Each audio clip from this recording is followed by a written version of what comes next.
Bonjour à tous, c'est Séverine et bienvenue sur Trouver la paix et la joie. Alors aujourd'hui, comme je vous l'annonçais hier, je vais vous donner mon expérience avec la miséricorde divine. Mais avant tout, j'aimerais bien qu'on répète cette phrase très importante qui peut vraiment nous apporter beaucoup. Jésus, j'ai confiance en toi. Jésus, j'ai confiance en toi. Jésus, j'ai confiance en toi. Alors, comme souvent dans la vie, c'est dans les moments vraiment difficiles qu'on rencontre Dieu, parce que là, on est totalement dans le lâcher-prise. Quand on est malade, on n'est plus dans le divertissement et on peut laisser vraiment la place à Dieu, l'entière place dans notre cœur, dans notre vie. C'est ce qui m'est arrivé il y a un petit peu plus de 3 ans. Donc en fait, je me suis retrouvée vraiment dans une situation très dure puisque j'étais très malade, on ne savait pas vraiment ce que j'avais. J'étais très très faible, je dormais plus la nuit, j'avais des accélérations cardiaques, d'horribles vertiges, je faisais beaucoup de malaise. Bref, j'étais très faible, je tenais à peu près 5 minutes debout par jour à peine.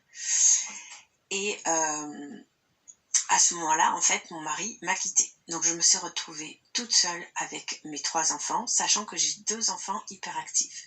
Donc vous imaginez, moi déjà j'étais dans un état de faiblesse intense et je savais pas comment j'allais faire, mais comment vous expliquer ça? J'étais à la fois vraiment désespérée et en même temps j'avais une voix au fond de moi qui me disait prends les choses au jour le jour en fait. Et donc en fait mon mari est parti et ça faisait un moment que vraiment il n'était pas bien, qu'il était très très agressif.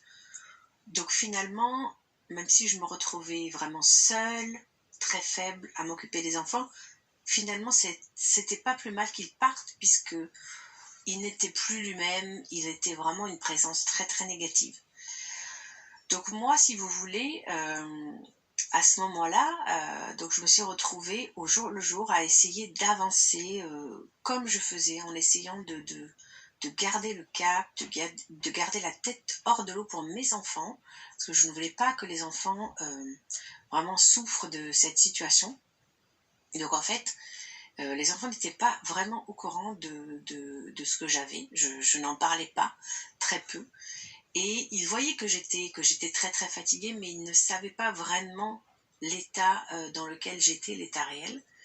Et donc j'avais de la chance parce que donc les grands étaient autonomes, ils allaient à l'école tout seuls, au collège et au lycée. Et le petit, lui, il allait à l'école maternelle qui était juste à côté. Et ce qui est vraiment bien, c'est que du coup, le peu de force que j'avais, je pouvais l'emmener, puisque c'était à 5 minutes à pied. Et à ce moment-là, en fait, je sais pas, j'étais à la fois très faible et en même temps très forte, parce que je pense que, sans vraiment le formuler, je faisais confiance à Dieu. Je savais intimement que Dieu ne me laisserait pas tomber. Et je sentais que Dieu voulait que je reste à côté de mes enfants. Et de toute façon, il ne pouvait pas en être autrement, parce que si j'étais hospitalisée, ce qui aurait pu être le cas, puisque j'étais vraiment dans un état très faible, la question a été qui allait s'occuper de mes enfants. Certainement pas mon mari qui était parti s'occuper de sa vie professionnelle. Et quant à ma mère, elle n'était pas du tout disponible pour être présente tous les jours. Donc je ne voulais pas laisser les enfants dans le désarroi, donc je suis restée. Et voilà, et je sentais comme ça que je serais soutenue. Et il y avait des moments vraiment tous les jours très très durs, parce que j'étais vraiment dans un tel état d'épuisement que je n'arrivais même plus à lire, je n'arrivais même plus à regarder une vidéo, je n'arrivais plus à rien. Et sauf quand les enfants étaient là, voilà, j'avais une espèce je sais pas, d'énergie, comme on dit, du désespoir, où je leur faisais à manger, je leur parlais, je m'intéressais à leur journée, je jouais mon rôle de mère, mon rôle d'éducateur, d'éducatrice. Et même si vraiment tous les jours étaient vraiment chaque jour était vraiment un calvaire, un combat, chaque jour j'avais des bons moments. En fait, chaque jour je restais dans le sourire et en fait, à partir de là, vraiment, j'ai de plus en plus laissé la place à Dieu. Et c'est ainsi que petit à petit, j'ai fini par découvrir la miséricorde divine, le message de la miséricorde divine que Jésus avait confié à Sainte Faustine. Et j'ai commencé en fait à prier le chapelet. Donc le chapelet, il en fait se constitue d'une prière qui est la suivante. Père éternel, je t'offre le corps et le sang, l'âme et la divinité de ton Fils bien-aimé, notre Seigneur Jésus-Christ, en réparation de nos péchés et de ceux du monde entier. Donc on dit ça sur le gros grain du chapelet, du rosaire, et sur les petits grains, on va dire par ta miséricorde, sois miséricordieux pour nous. Donc non, je me suis trompée. En fait, sur les petits grains, c'est par sa douloureuse passion, sois miséricordieux pour nous et le monde entier. Et on répète ça 10 fois. Donc c'est un chapelet vraiment que j'ai commencé à réciter tous les jours à 15h, puisque Jésus a dit à Sainte Faustine qu'il ne refuserait rien à l'âme qui lui prierait ce chapelet à 15h en mémoire de sa passion. Et à force de prier ce chapelet, j'ai senti vraiment que peu à peu, des choses en fait se transformaient en moi, parce que je vivais déjà des moments difficiles au niveau de la santé, des moments avec mon mari, mais j'avais aussi des problèmes en fait dans ma vie au niveau de mon père. En fait, mon père, c'est une personne en fait qui quand j'étais enfant, m'a maltraitée pendant 12 ans et puis après a toujours continué à avoir une attitude vraiment de mépris envers moi.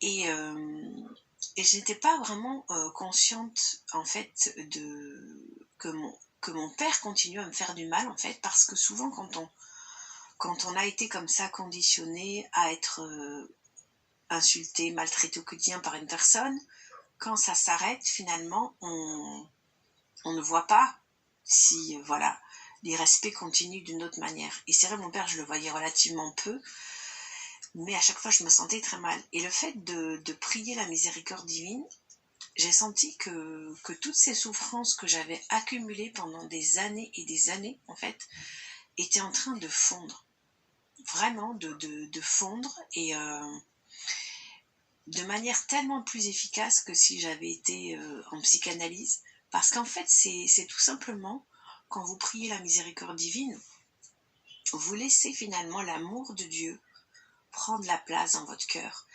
Et dans votre cœur, moi j'avais beaucoup de traumatismes, beaucoup d'abus, de souffrances pendant des décennies.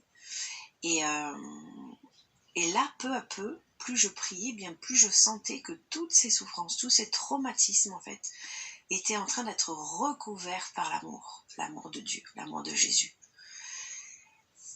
Et petit à petit aussi, j'ai commencé à prendre de meilleures directions dans ma vie. J'ai décidé de ne plus voir mon père parce que j'ai vraiment pris conscience que c'était une personne dont le comportement était extrêmement néfaste, que cette personne en fait ne voulait pas changer. Je lui avais pardonné, mais il n'avait pas changé, il continuait à vouloir avoir une emprise sur moi, et Dieu ne veut pas ça en fait. Dieu ne veut pas que nous soyons pris dans des relations malsaines. Et il n'y a qu'à voir Jésus lui-même, quand quelqu'un vraiment avait une attitude négative, il ne fréquentait pas cette personne en fait. Jésus n'allait que vers les personnes qui étaient ouvertes à lui, ouvertes à son amour, à sa miséricorde. Les personnes comme ça qui sont dans la violence, dans la maltraitance, Jésus, en fait, ce n'était pas ses amis, il ne les fréquentait pas. Nous n'avons pas d'obligation à rester en contact avec des personnes, même de notre famille, qui sont comme ça extrêmement négatives. Et donc, pour résumer, en fait, voilà, maintenant, 3 ans plus tard, eh bien, tout finalement s'est arrangé dans ma vie. C'est-à-dire que vraiment, je suis vraiment guérie de mes blessures profondes d'enfance. Je peux en parler, voilà, avec une distance, sans larmes. Avec mon mari, en fait, nous nous sommes réconciliés. j'ai énormément prié Marie, avec notamment Marie qui défait les nœuds, parce que quand on s'adresse à Jésus, bien aussi, on a Marie qui rentre dans notre vie, puisque Jésus, en fait, il veut aussi que l'on prie sa mère, puisqu'ils sont tous les deux vraiment intimement liés. Et en fait, voilà, la miséricorde divine a vraiment fait des miracles dans ma vie, puisque voilà, maintenant j'ai une vie de famille vraiment épanouie. Je suis vraiment en paix avec mon passé.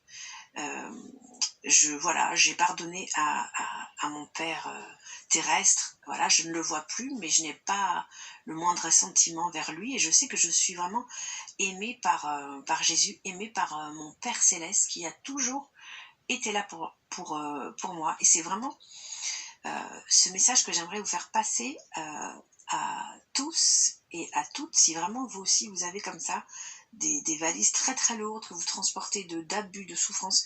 Vraiment, confiez-vous à la miséricorde divine. La miséricorde divine, elle va remplir votre cœur d'amour, et ça va vraiment... Moi, j'aime bien dire qu'une goutte de l'amour de Jésus, une goutte de la miséricorde de Jésus, peut vraiment dissoudre des décennies de souffrance. Voilà, c'était mon témoignage d'aujourd'hui. Demain, nous prierons ensemble un chapelet de la miséricorde.